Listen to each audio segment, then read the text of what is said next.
So hello everyone, welcome to this channel. So आज हम लोग बात करेंगे यहाँ पे सेंट्रल आर्म पुलिस फोर्सेस का जो असिस्टेंट कमांडेंट पोस्ट है यूपीएससी के द्वारा जो निकला, इसके बारे में हम लोग बात करेंगे आज। हम लोग एक्चुअली आप लोगों को तो मालूम ही चल गया होगा कि इसका नोटिफिकेशन जो है वो अप्रैल में ही आउट हो गया था। तो यूपीएससी ने डेट को एक्सटेंड किया थोड़ा सा। तो हम लोग जानेंगे कि ये लास्ट डेट कब है, कब तक अप्लाई करना है, इसका पेमेंट मोड क्या होगा, पेमेंट का लास्ट डेट क्या होगा। साथ ही साथ एजुकेशन क्वालिफिकेशन के बारे में जानेंगे और उसके साथ साथ सीएपीएफ के अंदर जो सिक्योरिटी फोर्सेस आता है, सो बहुत सारा सिक्योरिटी फोर्सेस आता है इसके अंदर। तो हर सिक्योरिटी फोर्सेस में कितना वैकेंसी निकला, इसके बारे में हम लोग जानेंगे आज। तो सबसे पहले हम लोग जानेंगे यहाँ पर लास्ट डेट के बारे में। तो जब मैं बात करूँ लास्ट डेट का, तो 14 ऑफ दिस मंथ जो है ना, 14 मई, ये आपका लास्ट डेट होगा। और आपका जो पेमेंट है ना, आप दो मोड से पेमेंट कर पाओगे। एक तो ठहरा बाय कैश और दूसरा हो गया बाय ऑनलाइन। और अगर आपको कैश पेमेंट करना है, 14 इज़ द लास्ट डेट। आपको कैश पेमेंट का लास्ट डेट होगा इसमें 13 ऑफ मई। 14 होगा आपका फॉर्म फिलअप का लास्ट डेट और 13 होगा आपका कैश पेमेंट का लास्ट डेट। माइंड पे रखिएगा ये सब डेट। दूसरी बात, अगर मैं बात करूँ ऑनलाइन का, तो ऑनलाइन पेमेंट का लास्ट डेट होगा आपका 15।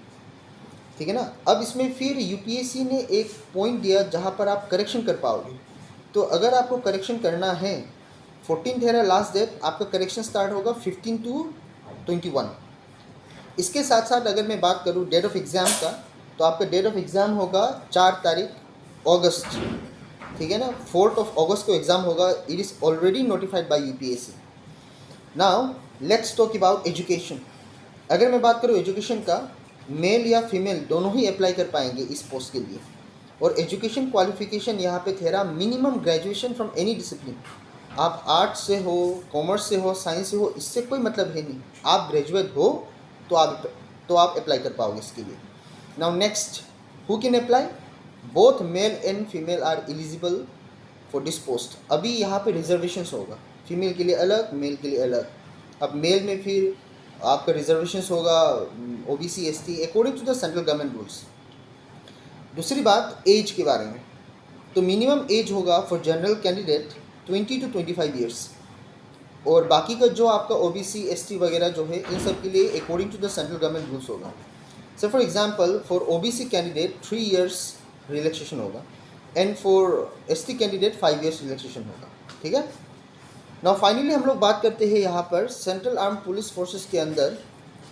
सेंट्रल आर्म पुलिस फोर्सेस के अंदर जितना भी फोर्सेस है, से फॉर एग्जांपल बीएसएफ, सीआईएसएफ, इन सब में कितना कितना वैकेंसी है।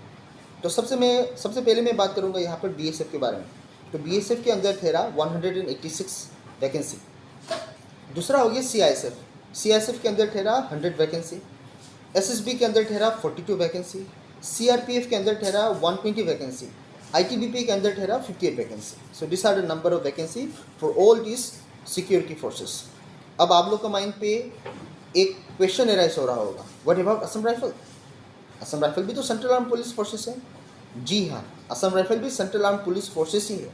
बट एक चीज़ मैं आप लोग को ये बोलूँगा, सीएपीएफ का जो असिस्टेंट कमांडेंट का रिक्रूटमेंट होता है ना, इसके अंदर असम राइफल कभी भी नहीं आता है। Why? Because Assam rifle, we basically consider Assam rifle as a paramilitary forces. और वहाँ का जितने भी बड़ा पोजीशन होता है ना, वो इंडियन आर्मी से आता है, जिसकी वजह से असम राइफल का असिस्टेंट कमांडेंट का रिक्रूटमेंट थ्रू सीएपीएफ एग्ज़ाम नहीं होता है। तो ये there are some of the information from central arm police forces recruitment. दोस्त हु आर इंटरेस्टेड, जिसको इंटरेस्टेड है ना, they can apply before 14। So जो लोग इंटरेस्टेड है एंड दोस्त who are watching this channel, उन सभी को मैं एक ही बात बोलूँगा, all the best for your exam. दूसरी बात, द चैनल इज़ न्यू, आप सबका सपोर्ट का ज़रूरत है। तो कृपया शेयर कीजिएगा, लाइक कीजिएगा, सब्सक्राइब कीजिएगा, क्योंकि नेक्स्ट वीडियो में बहुत ही इंटरेस्टिंग इन्फॉर्मेशन के साथ हम लोग आने वाला है। और हाँ, और एक बात, अगर आपको अप्लाई करना है तो इसका जो लिंक होगा ना, वो मैं डिस्क्रिप्शन पे डाल दूँगा। ठीक है। धन्यवाद। Thank you everyone.